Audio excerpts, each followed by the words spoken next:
Hello students, आज जो हम एक्सपेरिमेंट परफॉर्म करने जा रहे हैं that is spring constant experiment. इस एक्सपेरिमेंट की ऑब्जेक्टिव है to determine the restoring force per unit extension और spring constant of a spring spiral spring by statical and dynamical method. दो डिफरेंट मेथड स्टैटिकल और डायनामिकल मेथड से हम इस experiment में स्प्रिंग कांस्टेंट या restoring force per unit extension find out करेंगे। ठीक है, इसमें जो एपरेटस रिक्वायर्ड है that is spring constant experimental setup इसको बोलते हैं। ये एक रिजिड स्टैंड है, इस पर एक स्पाइरल स्प्रिंग लगा हुआ है, ये एक मीटर स्केल है।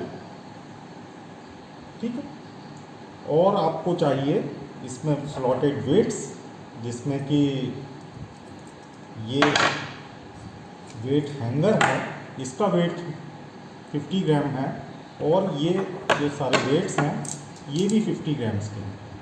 ये एक वेट 50 ग्राम है। और इस एक्सपेरिमेंट में आपको चाहिए एक स्टॉप वॉच।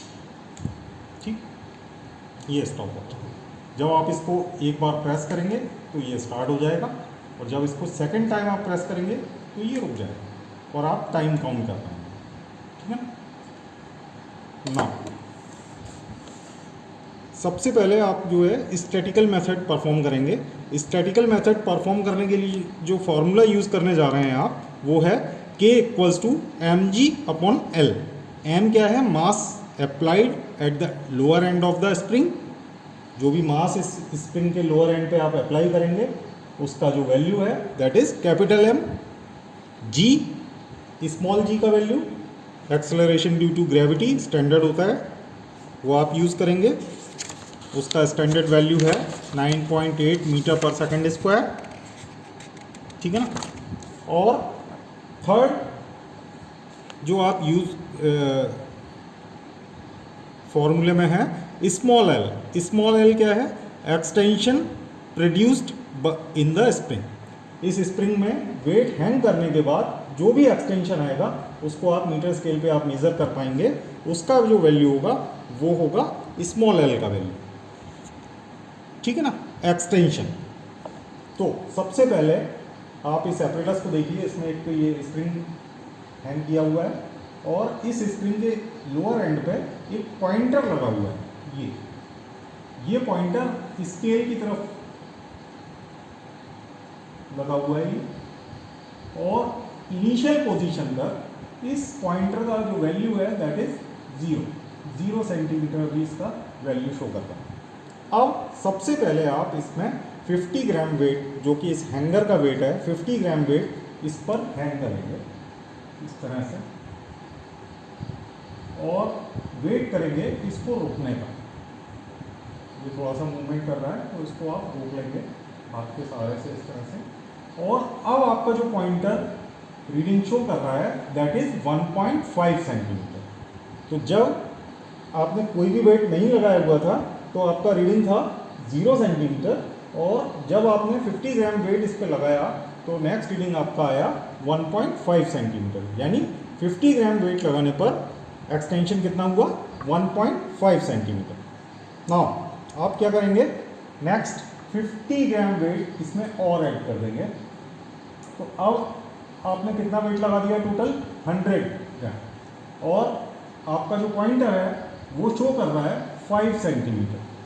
तो 100 ग्राम वेट लगाने पर एक्सटेंशन कितना हुआ? 5 सेंटीमीटर। नेक्स्ट रीडिंग के लिए 50 ग्राम वेट और लगा देंगे आप, और अब आप इसके रुकने का वेट करेंगे। Now your reading is 8 centimetre. 8 centimetre. ठीक है, 8 सेंटीमीटर। इसको नोट करेंगे आप ऑब्जर्वेशन टेबल में। नेक्स्ट वेट के लिए 50 ग्राम और लगाया आपने। Now your reading is 11.5 centimetre. Next again 50 gram and your reading is 15 centimeter. Oh sorry, 14.6 centimeter. Next 50 ग्राम और लगाया आपने। एंड योर रीडिंग इज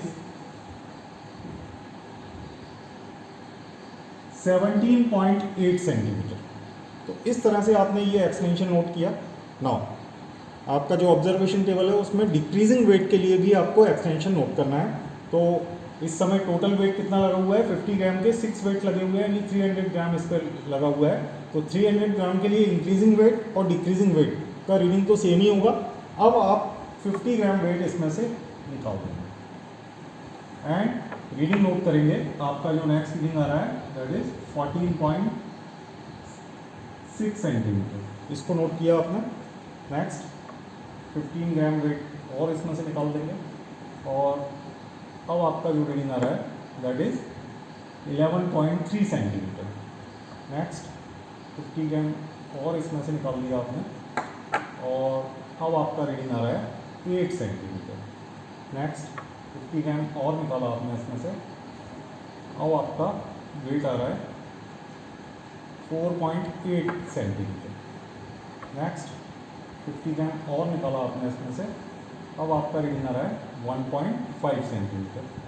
और ये लास्ट ये हैंगर पूरा निकाल लेंगे और अब आपका रीडिंग आ रहा है 0 सेंटीमीटर। तो इस तरह से आप जो है ऑब्जर्वेशन टेबल में सारे रीडिंग्स फिलअप कर लेंगे और उसके बाद आप एक्सटेंशन पर्टिकुलर वेट के लिए, जैसे 50 ग्राम के लिए कितना एक्सटेंशन हुआ, ऐसे ये कैलकुलेट कर लेंगे और एक्सटेंशन निकालने के बाद आप फॉर्मूले में ये वैल्यूज़ पुट करेंगे तो आप स्प्रिंग कांस्टेंट का वैल्यू फाइंड आउट कर लेंगे।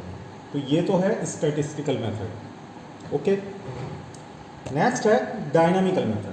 डायनामिकल मेथड के लिए आपको जो है स्टॉप वॉच चाहिए क्योंकि आप इसमें ऑसिलेशन काउंट करेंगे। तो सबसे पहले आपको क्या करना है, ये जो 50 ग्राम वेट है ये स्प्रिंग के लोअर एंड पे इसको पुट करना है इस तरह से, जैसे आपने स्टैटिकल मेथड में किया था। अब इसको इस वेट के थ्रू इसको 1 सेंटीमीटर और 2 सेंटीमीटर इसको स्ट्रेच करेंगे स्प्रिंग को और उसको रिलीज करना है इस तरह से। अब आप देखेंगे कि ये जो ऑसिलेशंस हो रहे हैं इन ऑसिलेशंस को आपको काउंट करना है। इन ऑसिलेशंस के लिए आपको टाइम काउंट करना है एक्चुअल में। तो आप क्या यूज़ करना है, आपको स्टॉप वॉच। आप स्टॉप वॉच स्टार्ट कर लेंगे इस तरह से और 10 ऑसिलेशन या 20 ऑसिलेशंस के लिए आप टाइम काउंट करेंगे, ठीक है ना।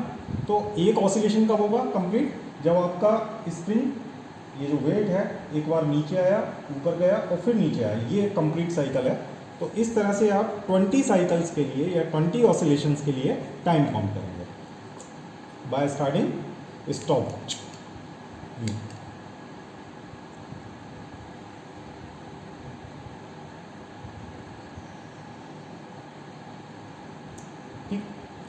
सपोज 20 ऑसिलेशंस के लिए आपने टाइम काउंट किया 15 सेकेंड्स, ठीक है।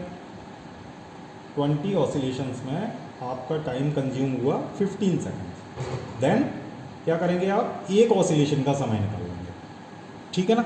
वो होगा आपका टाइम पीरियड। एक्चुअल में है क्या, जब भी आप इस तरह के ऑसिलेशंस के लिए टाइम काउंट करते हैं तो एक ऑसिलेशन के लिए टाइम काउंट करना डिफ़िकल्ट जाता है, उसमें एरर के चांसेस काफ़ी ज़्यादा है। तो नंबर ऑफ ऑब्जर्वेशंस आप ज़्यादा लेंगे, नंबर ऑफ ऑसिलेशन ज़्यादा ऑसिलेशंस के लिए आप जब टाइम काउंट करेंगे तो एरर रिड्यूस हो जाएगा, एरर कंपनसेट हो जाएगा। तो इस तरह से आप 20 ऑसिलेशंस के लिए टाइम काउंट कर लीजिए और एक ऑसिलेशन के लिए आप टाइम निकाल लीजिए जो कि आपका टाइम पीरियड होगा, कैपिटल टी। कैपिटल टी का वैल्यू आपको मिल गया, मास का वैल्यू आपको मिल गया। नेक्स्ट रीडिंग के लिए आप क्या करना है, आपको एक वेट और पुट कर देना है इस पर। अब इसमें टोटल वेट कितना हो गया, 100 ग्राम। 100 ग्राम के लिए फिर इसको 1 सेंटीमीटर टू 2 सेंटीमीटर इसको स्ट्रेच कीजिए और फिर इसको रिलीज कर दीजिए। अब ये जो ऑसिलेशन दोबारा से स्टार्ट हो गया उसको काउंट करने के लिए आप दोबारा से स्टॉप वॉच स्टार्ट कर देंगे और 20 ऑसिलेशंस के लिए आप टाइम काउंट कर लेंगे और फिर एक ऑसिलेशन के लिए आप टाइम कैलकुलेट कर लेंगे। तो आपको 100 ग्राम वेट पर एक ऑसिलेशन के लिए टाइम पीरियड मिल जाएगा। इस तरह से आपको वेट इंक्रीज करते हुए 150 ग्राम, 250 ग्राम, 200 ग्राम, 250 ग्राम एंड 300 ग्राम तक के लिए आपको ऑसिलेशंस काउंट कर लेना है। ये सारे वैल्यूज़ आप ऑब्जर्वेशन टेबल में फिलअप कर लेंगे और उसके बाद आपको फॉर्मूला यूज़ करना है इस एक्सपेरिमेंट में डायनामिकल मेथड के लिए k equals to 4 pi square m1 minus m2 upon t1 square minus t2 square. तो m1 m2 mass suspended, suppose first reading आपने 50 ग्राम के लिए लिया, सेकंड रीडिंग आपने 100 ग्राम के लिए लिया, तो 50 ग्राम के लिए जो टाइम पीरियड आया और 100 ग्राम के लिए जो टाइम पीरियड आया वो क्या होंगे, T1 एंड T2 रिस्पेक्टिवली। तो इनको आप फॉर्मूले में प्लेस करेंगे इन वैल्यूज़ को और इसको भी आप कैलकुलेट कर लेंगे। तो इस तरह से आपको डायनामिकल मेथड के थ्रू स्प्रिंग कांस्टेंट का वैल्यू मिल जाएगा। स्प्रिंग कांस्टेंट का वैल्यू जब आपने स्टैटिकल मेथड से कैलकुलेट किया और डायनामिकल मेथड से कैलकुलेट किया तो दोनों जो वैल्यूज़ हैं वो नियर बाय आएंगे, आपके आसपास ही आंसर आएंगे। स्प्रिंग कांस्टेंट का वैल्यू स्प्रिंग पर डिपेंड करता है। स्प्रिंग कांस्टेंट का वैल्यू कोई एक ऐसा स्टैंडर्ड वैल्यू नहीं है उसका, आपको इस अगर ये स्प्रिंग में चेंज कर दूंगा तो उसका स्प्रिंग कांस्टेंट का वैल्यू चेंज हो सकता है। तो लेकिन इस स्प्रिंग के लिए स्प्रिंग कांस्टेंट का वैल्यू फिक्स है, वही आंसर आपका आएगा जो आपने स्टैटिकल मेथड से आपने परफॉर्म किया और डायनामिकल मेथड से आपने इस एक्सपेरिमेंट को परफॉर्म किया। दोनों ही मेथड से जब आप कैलकुलेट करेंगे तो आपका स्प्रिंग कांस्टेंट का वैल्यू आसपास ही मिलेगा और इस तरह से आपको ये एक्सपेरिमेंट परफॉर्म करना है। Thank you.